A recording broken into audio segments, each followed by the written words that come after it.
Former Maryland Governor Larry Hogan told a crowd of supporters that his race for Senate is going to be the hardest in the nation. Yeah, so Hogan is halfway through a bus tour of the state and just made a stop in Montgomery County to meet with small business owners. Adam Longo sat down with Hogan for an in-depth interview. And Adam, this is the first time we've been able to talk to him since he announced he was running. What is he saying? Yeah, that's right. He announced his campaigns, though, just 2 months ago in February. I've been pretty anxious to talk with him for some time now about how he can try and carry over his popularity from the governor's mansion and turn that into a Republican win in deep blue Maryland. It's been 44 years since Maryland elected a Republican to the Senate.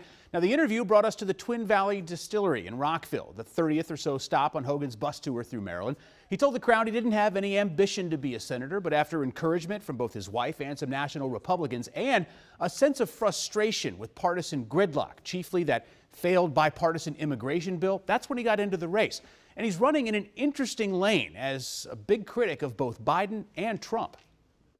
It's a big enough challenge to get Democrats to cross over and vote for you, but you did it twice, to your credit. But now you're in a situation where not only do you have to get those Democrats to cross over, you have to get the Trump fierce supporting Republicans to vote for you. So how do you convince them?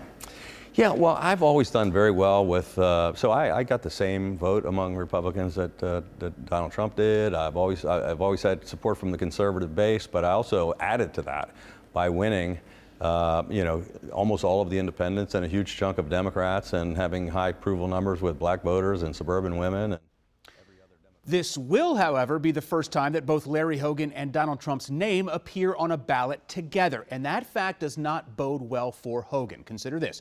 Combining 2016 and 2020, there were 67 races for Senate. In only one of those races in 2020 did a state vote for a president of one party and a senator of a different party. That was Maine. Biden won there, but Republican Senator Susan Collins also won re-election. Now, Larry Hogan is going to face a big challenge in this race, despite recent polling that shows him running close with either of the Democratic candidates. He considers himself a big underdog. A lot more of our sit-down interview tonight at 11. I question him about his stance on abortion and what President George W. Bush said to him about this race. Guys, back to you. Okay. Yeah, pretty wide-ranging interview. Looking forward to it, Ads.